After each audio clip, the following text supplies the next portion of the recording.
Bonjour, après le premier type d'énergie, le travail, on va voir maintenant le deuxième, c'est la chaleur. On va commencer par une définition. La chaleur est une forme d'énergie qu'un système peut échanger avec un autre. L'échange de chaleur est ainsi un transfert d'énergie entre deux systèmes ou deux parties d'un système, de même système. Donc on utilise la lettre Q pour désigner la chaleur et delta Q pour désigner la chaleur élémentaire. On distingue deux types de chaleur. Vous avez la chaleur sensible et la chaleur latente. La chaleur sensible, c'est tout simplement lorsque l'échange de chaleur est accompagné par une variation de température. Donc ici sur l'image, vous avez un système dans un récipient. Et au-dessus de ce dernier, vous avez une flamme. C'est-à-dire il y a un échange de chaleur. Le système reçoit une quantité de chaleur. Au départ, vous avez 50. Ensuite, à l'état intermédiaire, vous avez 200. Et enfin, vous avez 253. C'est-à-dire, vous avez un échange de chaleur entre le système et le milieu extérieur. Et vous avez une variation de température. Donc, on dit qu'il s'agit d'une chaleur sensible. Maintenant, la chaleur latente. Lorsque l'échange de chaleur est accompagné par un changement de phase, ce qu'on appelle la chaleur latente. Donc finalement, la chaleur latente, c'est quoi? C'est tout simplement la chaleur nécessaire pour faire passer à température constante, ça c'est très important, une unité de masse. Donc lorsqu'on parle d'une unité, c'est-à-dire 1 kg. Ok? Donc la chaleur nécessaire pour faire passer 1 kg d'une phase donnée à une autre, à température quoi? Constante. Donc il est noté par quoi? Par grand L. Donc grand L, c'est la quantité de chaleur pour faire passer 1 kg d'une phase à une autre. Maintenant, si vous avez une masse petit m, différente de l'unité, donc il faut la multiplier par quoi? Par L, pour trouver la quantité de chaleur nécessaire, grand Q. L'unité de la chaleur latente, grand L, est joule par kilogramme ou bien calories par gramme. Donc, une calorie est égale 4,18 joules. Donc ici, vous avez une expérience. On voit clairement que qu'il s'agit d'une chaleur latente. Donc au départ, vous avez l'eau à l'état liquide et vous avez l'eau à l'état solide, des glaces. La température, c'était égale 273 Kelvin ou bien 0 degrés Celsius. Donc, qu'est-ce qu'on va faire? On va donner une quantité de chaleur à ce système à partir d'une flamme. Qu'est-ce qu'on voit? On voit que la température reste constante, toujours 0 degrés Celsius. Mais il y a un changement de phase, c'est-à-dire la glace devient liquide. Donc, le système reçoit une quantité de chaleur nécessaire pour faire tout simplement le changement de phase solide à l'état liquide. La température reste constante. Donc on dit qu'il s'agit d'une chaleur latente. Donc quelles sont les différentes transformations entre les trois états, solide, gaz et liquide? La première transformation, c'est la fusion. On parle de la chaleur latente LF. LF, c'est la chaleur latente de fusion. C'est le passage de solide à l'état liquide. La transformation inverse solidification, c'est moins LF. Donc on va voir pourquoi moins LF. La deuxième, c'est la vaporisation notée par LV. La transformation inverse, c'est la condensation moins LV. La troisième transformation, c'est la sublimation, c'est le passage de solide à l'état liquide. La transformation inverse, qu'on appelle la cristallisation, notée par moins LS. Donc, comme vous voyez, côté gauche, donc ça se voit, côté gauche, ce sont des chaleurs latentes positives. Côté droit, ce sont des chaleurs latentes négatives. Ce sont les transformations inverses. Pourquoi chaleur latente positive? Je prends l'exemple, par exemple, de solide vers liquide. Donc, à l'état solide, par exemple, l'eau il a besoin de la chaleur pour fondre la glace. Donc le système a besoin de chaleur pour fondre la glace. Donc c'est-à-dire le système reçoit de la chaleur en général en thermodynamique lorsque le système reçoit une énergie. C'est une énergie positive. C'est-à-dire il s'agit d'une chaleur latente positive. Les transformations inverses sont des chaleurs latentes négatives. Voilà donc ce que j'ai expliqué tout à l'heure. Donc lorsqu'il s'agit d'une chaleur reçue par le système, c'est une chaleur positive. Et lorsque cette chaleur est cédée par le système, il s'agit d'une chaleur négative. Dans le système international, l'unité de la chaleur c'est en joules, donc la notation c'est Q. On utilise aussi comme unité spécifique de la chaleur la calorie. Une calorie est égale 4,18 joules. L'unité de la chaleur latente, donc on a déjà parler de l'unité de L, c'est joules par kilogramme. Donc, j'ai déjà expliqué ça. Donc, il s'agit d'une quantité de chaleur nécessaire pour faire changer ou bien modifier un système à température constante d'une phase à une autre, c'est-à-dire pour modifier 1 kg. Donc, il faut à ne pas oublier de multiplier par la masse petit m pour trouver la quantité nécessaire lorsqu'il s'agit d'une masse m différente de l'unité. De point de vue mathématique, si vous prenez la chaleur élémentaire delta Q, c'est une forme différentielle mais n'est pas totale exacte. Par conséquent, la chaleur dépend du chemin suivi et lorsqu'il s'agit d'une transformation cyclique, la chaleur n'est pas nulle. La chaleur échangée n'est pas nulle. Pourquoi? Parce que tout simplement, n'est pas une fonction d'état. Q, la chaleur n'est pas une fonction d'état. On a déjà vu pour le premier type d'énergie le travail. Donc, dans une application, on a calculé le travail par le premier chemin et par le deuxième chemin.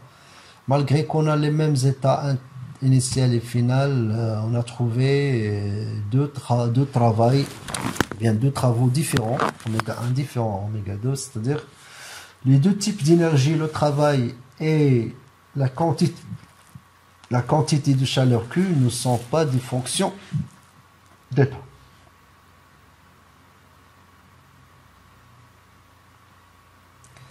Les modes de transfert de la chaleur. Le transfert de chaleur peut se faire de 3 façons différentes. La première, c'est par conduction. Donc, vous avez une barre en fer, côté gauche en contact avec une flamme, et côté droit en contact avec la main. Donc, vous avez une sensation de chaud. Pourquoi? Parce qu'il y a un transfert thermique réalisé par conduction, c'est-à-dire par contact. Le deuxième type de transfert de chaleur, c'est par convection. Donc le transfert est réalisé par le déplacement, ou bien par le mouvement macroscopique de la matière, okay, qui transporte l'énergie d'un endroit à un autre. La troisième, ou bien le troisième type de transfert de chaleur, c'est par rayonnement, simplement à travers des ondes, donc à distance à travers des ondes. Le transfert de chaleur par rayonnement a lieu même dans le vide.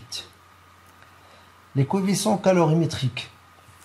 Donc, si vous prenez la chaleur élémentaire échangée par un système, bien sûr avec le milieu extérieur, on va observer que cette chaleur élémentaire est liée aux variations des variables d'état indépendant, c'est-à-dire en fonction de la variation de la température d'humidité, en fonction de la variation de volume dV et en fonction de la variable dP, la variation de la pression, c'est-à-dire la variation des différents variables d'état P, V et T.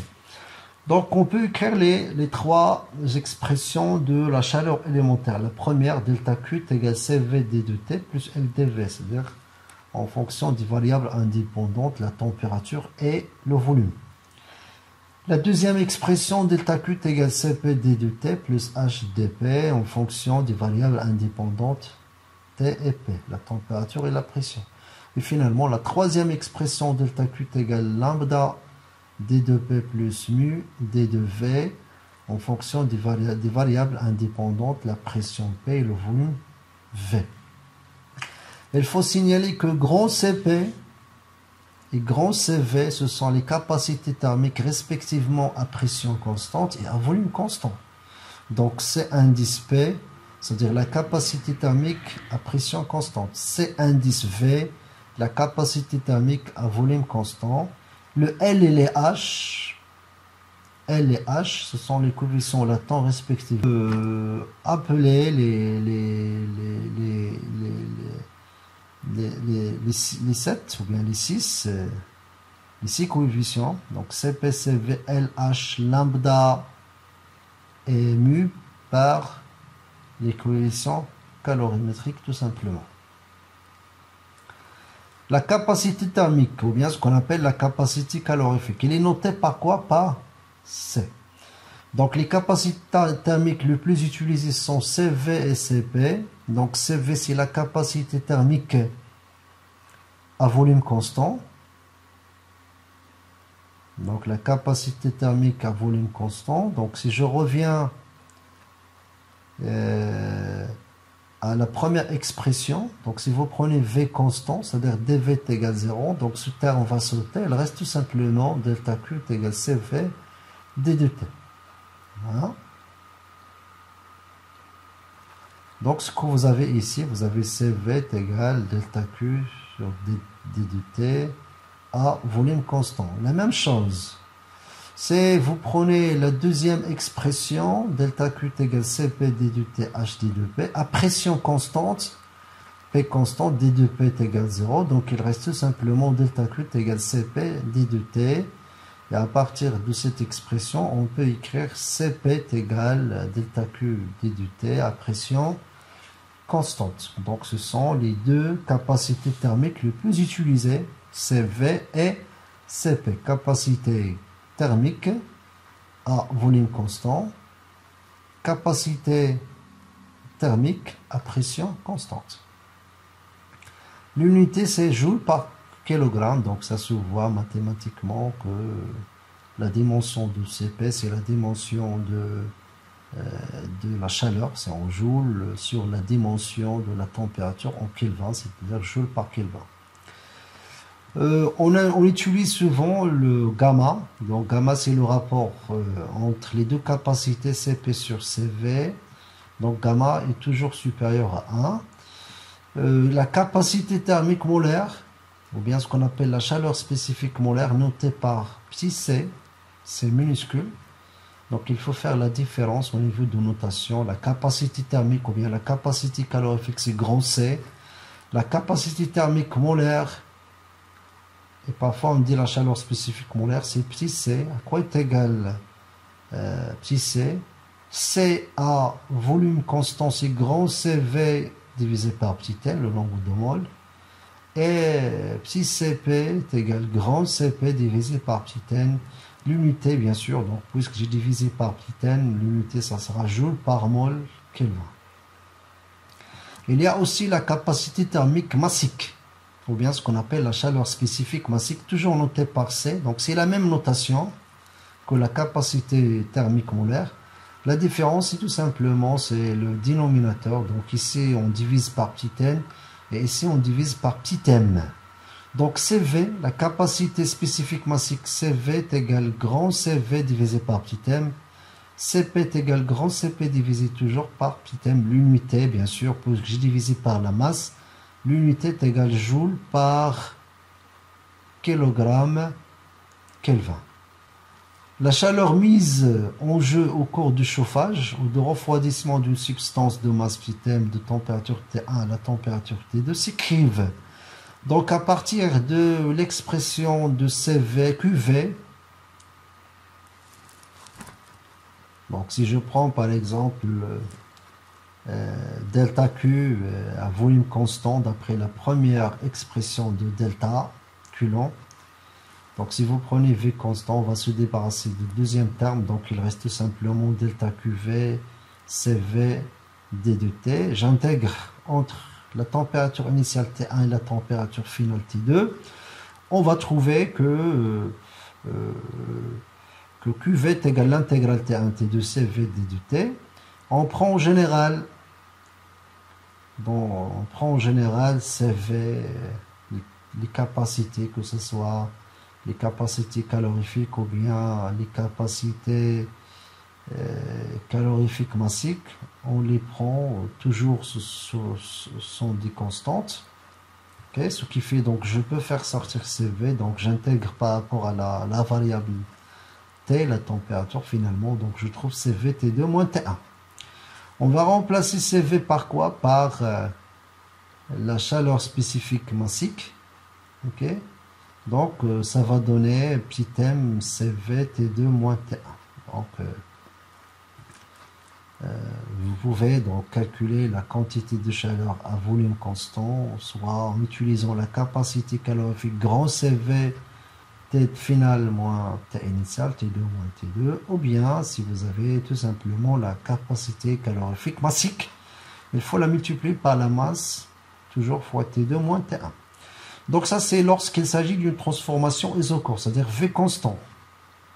Donc c'est très important, Q indice V pour une transformation isochore. Maintenant pour une transformation isobare, c'est les mêmes expressions tout simplement. L'indice ici c'est P, donc on va trouver QP est égal CPT de moins T1. En utilisant la capacité calorifique massique, ça sera MCPT2 moins T1. On va chercher maintenant les relations entre les différents coefficients calorimétriques. Donc, puisqu'on a dit tout à l'heure, vous avez 6 coefficients calorimétriques qu'on les trouve dans les 3 expressions de la chaleur élémentaire. Vous avez grand CP, grand CV, L, H, lambda et nu. Donc on va chercher donc la relation entre ces coefficients calorimétriques. Donc vous avez l'équation F PTV est égal à 0. On va essayer d'exprimer P en fonction de T et V. Donc ça va donner la forme suivante. D de P, la différentielle d de P est égale la dérivée partielle de P par rapport à la température à volume constant d de T plus la deuxième dérivée partielle d de P d de V à température constante d de V. Voilà. Si je vous prenais la première ou bien la deuxième expression, si vous prenez la deuxième expression de la chaleur élémentaire delta Q est égal Cp d de T plus H d de P. Comme vous voyez, donc j'ai déjà exprimé d de P en fonction de T et V. Donc ici vous avez d de P, l'expression d de P. Et dans la deuxième expression de delta Q long, vous avez d de P. Qu'est-ce qu'on va faire? Je vais tout simplement remplacer ce d de P par cette expression. Donc ça va donner est égal Cp d de T plus H multiplié par quoi? Par cette expression, donc la dérivée partielle par rapport à la première variable plus la dérivée partielle par rapport à la deuxième variable. Donc on va tout simplement regrouper qui ont la même variation. Donc comme vous voyez ici par exemple, ici vous avez d de T et ici vous avez d de T, donc on va regrouper les deux termes et on va laisser le troisième qui a la variation dv. Donc finalement on va trouver après regroupement, on va trouver Cp plus H, la première dérivée partielle, V constant, d de t, et plus le deuxième terme, c'est h, la deuxième fois la dérivée partielle d de v. Donc on va noter cette équation, c'est l'équation 1. Maintenant vous prenez la première expression de la chaleur élémentaire dQ est égale CV d de t plus L dV. Donc ici vous avez delta Q, un terme d de t plus un autre terme d de v. Et d'après la première expression de delta Q, vous avez un terme d de t, L d de v. Donc on va faire tout simplement, donc si vous voyez très bien, on va faire, donc ici vous avez d de t, d de t, d de v et d de v. Donc entre l'équation 1 et l'équation 2, donc par identification, on peut écrire que CV est égal à Cp plus H, la première dérivée partielle, et L est égal à H, la deuxième dérivée partielle. Donc on va regrouper les capacités dans la première partie, ça va donner Cp moins Cv est également H, la dérivée partielle de P par rapport à la variabilité volume constant. Et L est égal toujours H, la deuxième dérivée partielle par rapport à V, T constant. Donc j'ai démontré, ou bien j'ai trouvé la relation entre la capacité Cp, Cv et H, les trois coefficients calorimétriques. Et ici, je trouvais la relation entre le L et le H, les coefficients latents de dilatation et de compression. Voilà, donc d'autres relations toujours entre les coefficients calorimétriques. Maintenant, on va exprimer le V en fonction de T et P. C'est la même démarche de diapo précédent. Donc, dV est égal à la dérivée partielle par rapport à T plus la dérivée partielle par rapport à P. Je prends toujours le premier, bien la première expression de delta Q, c'est V d de T plus L dV. Comme vous voyez ici, vous avez d de V. Et ici, d de V, voilà à quoi est égal d de V. Donc, je dois la remplacer. Donc, je dois la remplacer. Ça va donner, donc, CV d de T L fois cette expression. Donc, comme la démonstration précédente, on va regrouper qui ont la même différence d de T et d de T. Donc, ça va donner l'équation numéro 1. Donc, un terme d de T plus un autre terme d de P. Vous prenez maintenant la deuxième équation, la deuxième expression de delta Q, Cp d de T plus H d de P. Donc ici vous avez d de T, d de T, le deuxième terme d de P, d de P. Par identification, on trouve que Cp est égal à Cv plus L, la première dérivée partielle, et H est égal à L, la deuxième dérivée partielle par rapport à la pression. Donc ça c'est par identification, donc on va regrouper les capacités dans la première partie, ça va donner Cp moins Cv est égal à L dV sur d de T, pression constante, et H est égal à L dV sur dP à température constante. Donc j'ai trouvé d'autres relations entre les coefficients calorimétriques. Donc de la même manière, donc cette fois-ci on va exprimer le V en fonction de T et P, ça va donner dV la première dérivée partielle plus la deuxième dérivée partielle. Je prends maintenant la troisième expression de la chaleur élémentaire, delta Q est égal à lambda d de P plus mu d de V. Donc qu'est-ce qu'on va faire? On va tout simplement remplacer dV par cette expression, donc ça va donner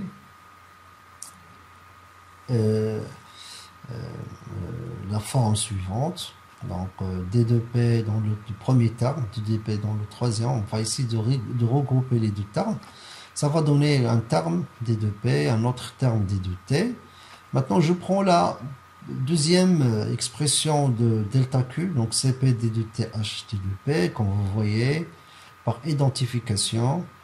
Ok, donc ça c'est, donc ici vous avez d de P, et dans le deuxième terme, donc le deuxième terme de l'équation numéro 1 et le premier terme de l'équation numéro 2.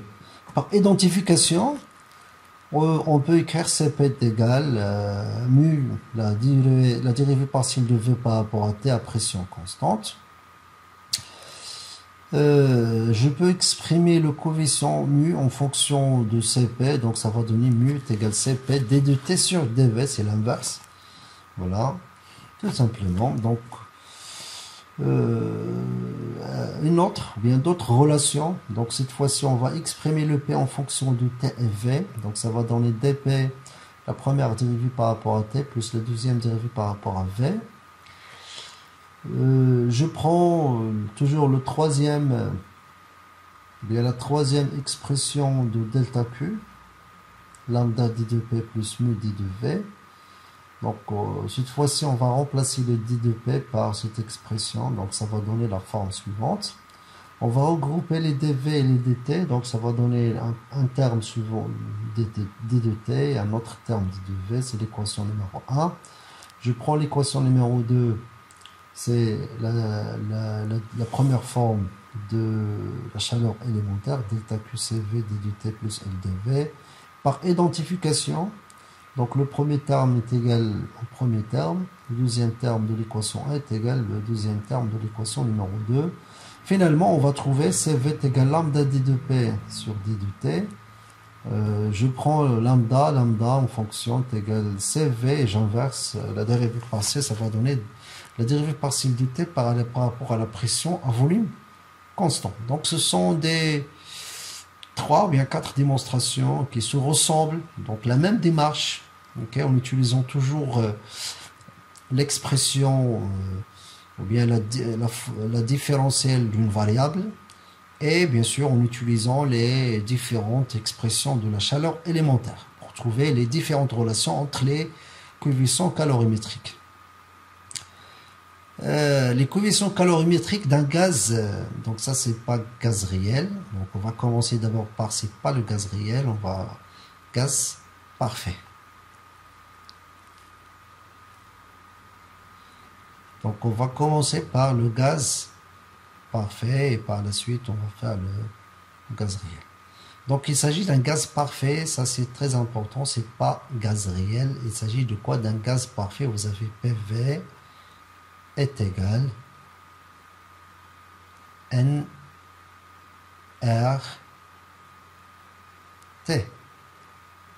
Donc il s'agit d'un gaz réel. Pardon, il s'agit d'un gaz parfait, pardon. Donc PV est égal nRT.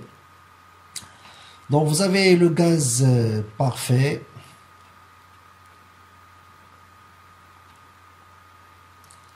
Donc le gaz parfait, c'est pas le gaz réel.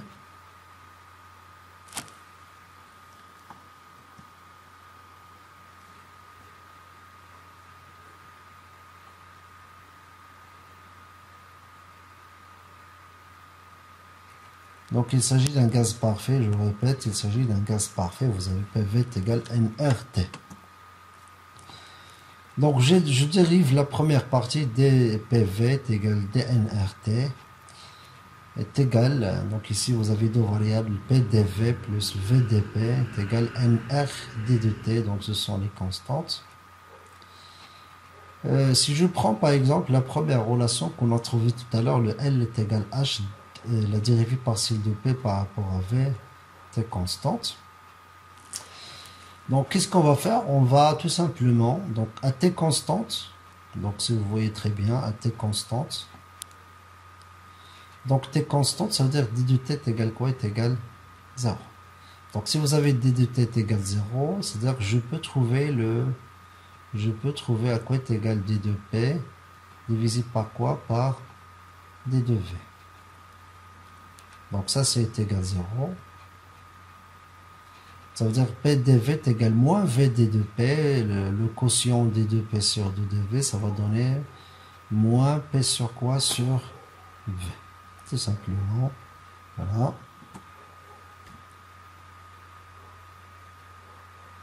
Donc ça c'est à température constante. Est également HP sur V. Donc je peux écrire le L sur P est également H sur V. Donc le L et le P sont en fonction de P et V. Donc, on va trouver par la suite que L est égal P et H est égal moins V. Donc, ça, c'est les coefficients latents L et H. Donc, le L est égal P et le H est égal moins V. Vous prenez maintenant la deuxième relation, déjà démontrée dans les diapos précédents. CP moins CV est égal moins H, la dérivée partielle de P par rapport à la température, à volume constant. Donc, je fais la même chose. Donc, à volume constant, ça veut dire quoi? Ça veut dire V constant, ça veut dire ce terme va sauter. Il reste tout simplement V de P est égal NR d de T. Est égal NR d de T. Donc, d de P sur d de T, ça va donner quoi? D de P sur d de T, ça va donner NR sur quoi? Sur V. Voilà, donc on va trouver que moins H, NR sur V. H est égal quoi? Est égal moins V. Vous voyez le H, H est égal moins V. Donc on va remplacer le H par moins V. Finalement, ça va donner V sur V. Le moins avec le moins, ça va donner plus. Finalement, vous avez VNR sur V. On va simplifier par V est égal NR. Et ça, c'est ce qu'on appelle la relation de Mayer. Ça, c'est ce qu'on appelle la relation de Mayer. Voilà. Ok, donc CP moins CV est égal NR. Toujours les coefficients calorimétriques.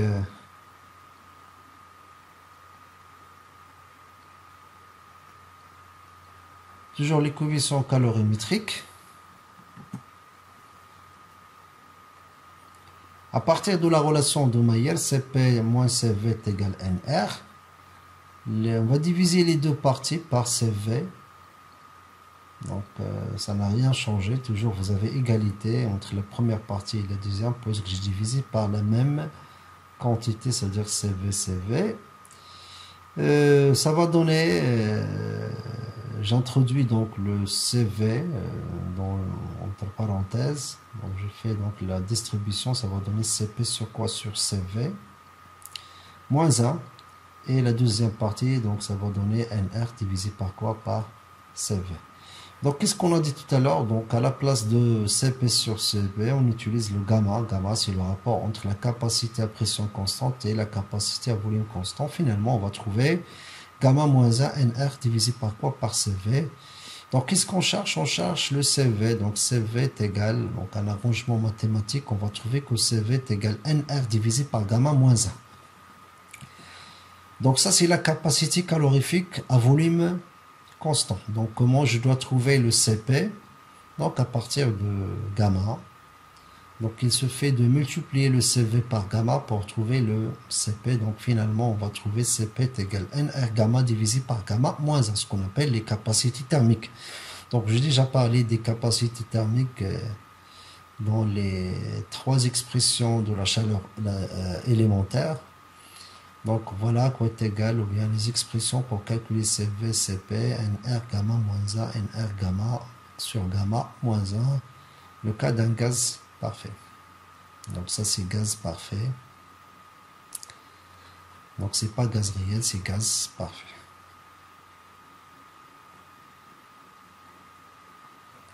Voilà.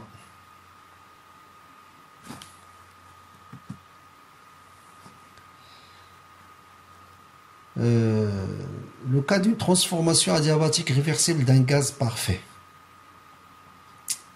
Donc, on part de l'équation, bien de l'expression, la troisième expression de la chaleur élémentaire delta Q égale lambda d2P plus mu d2P.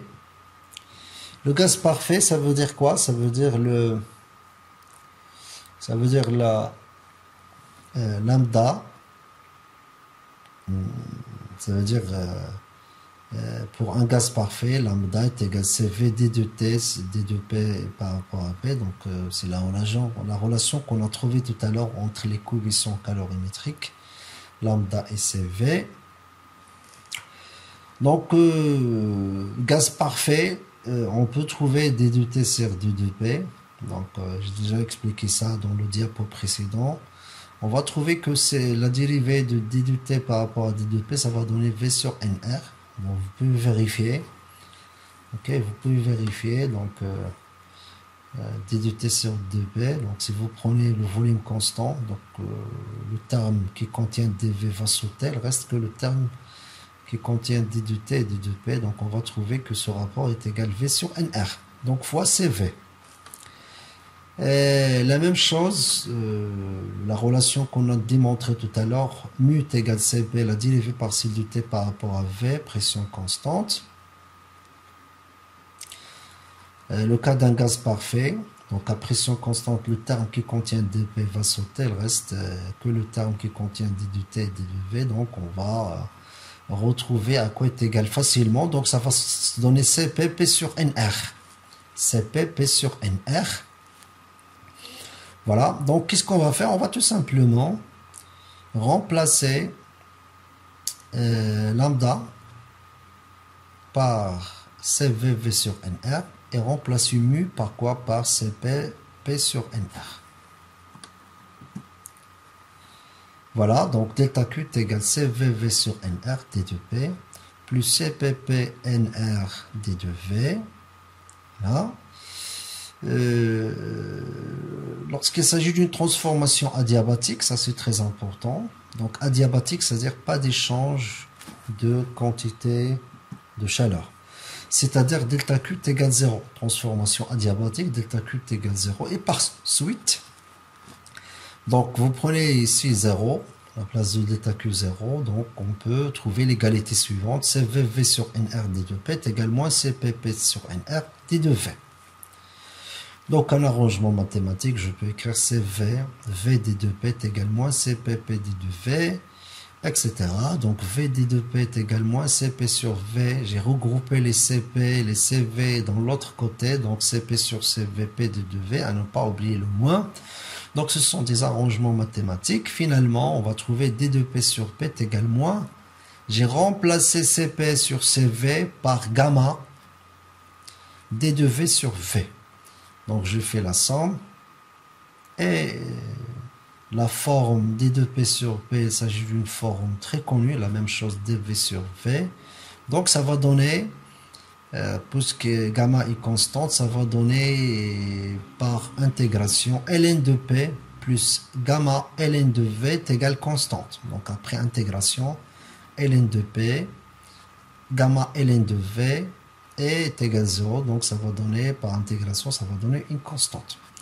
Donc je peux écrire en exploitant les propriétés de ln, ln p v à la puissance gamma est égal constante, et par la suite, le produit p v à la puissance gamma est égal constante, ce qu'on appelle l'équation de Laplace. C'est la première équation de Laplace. Il y a deux autres équations de Laplace, le cas d'un gaz parfait. On va voir comment passer d'une équation de Laplace à une autre en utilisant tout simplement l'équation d'état d'un gaz parfait PV est égal nRT. Ou bien on peut refaire la même démonstration, donc toujours à partir d'une chaleur élémentaire, CV d de T P d de V. La transformation est adiabatique. Donc, je remplace le CV par NR gamma moins 1 d de T et je remplace le P, puisqu'il s'agit d'un gaz parfait, par NRTV, d de V est égal 0. Donc, ainsi de suite, dès Q est égal 0 puisque adiabatique, des arrangements mathématiques jusqu'à arriver à d de T sur T plus gamma moins 1 dV sur V est égal 0. Après intégration, gamma est constant. Intégration, on trouve ln de t plus gamma moins 1 ln de v est égal constante. Par la suite, ln tv gamma moins 1 constante. Et enfin, tv à la puissance gamma moins 1 constante. C'est la deuxième équation de Laplace. C'est la deuxième équation de Laplace. Donc, après la première dans le diapo précédent, ça c'est la deuxième équation de Laplace. La troisième maintenant, toujours le gaz parfait. Vous prenez l'équation de Laplace tv gamma moins 1. Gaz parfait, si PV est égal nRT, je peux écrire V est égal nRT sur P. Qu'est-ce qu'on va faire? On va remplacer tout simplement V que vous avez dans l'équation de Laplace par nRT divisé par quoi? Par P. Donc ça va donner T, entre parenthèses, nRT sur P, c'est le V gamma moins 1 est égal constante. Ensuite, puisque vous avez le n et le r, ce sont des constantes, donc on peut écrire t, entre parenthèses t sur p gamma moins 1 est égal à une autre constante. Donc qu'est-ce qu'on va faire maintenant? On va tout simplement donc écrire t gamma moins 1, et je fais passer la pression de dénominateur au nominateur en inversant. Donc vous avez gamma moins 1, donc ça sera P1 moins gamma, est égal toujours constante. Donc T fois T gamma moins 1, donc ça va donner T gamma, P1 moins gamma est égal constante. Donc qu'est-ce qu'on va faire? On va mettre en puissance ce terme, la puissance 1 sur gamma est égal toujours à une constante. Donc ça va donner quoi? Donc T gamma, la puissance 1 sur gamma, ça va donner T. Et pour P, ça va donner 1 moins gamma divisé par 3 par gamma. C'est l'équation de Laplace. C'est la troisième équation de Laplace. Donc finalement, vous avez, pour une transformation adiabatique, donc j'insiste sur le... Donc il s'agit d'une transformation adiabatique réversible d'un gaz parfait. Ça, c'est très important. Donc, transformation adiabatique. Donc j'insiste sur le adiabatique d'un gaz parfait. Donc adiabatique, transformation adiabatique réversible d'un gaz parfait. Qu'est-ce que vous avez? Vous avez les trois équations de Laplace. TV gamma moins 1 est égal constante. TP à la puissance 1 moins gamma sur gamma constante. Et vous avez PV gamma à la puissance gamma est égal constante.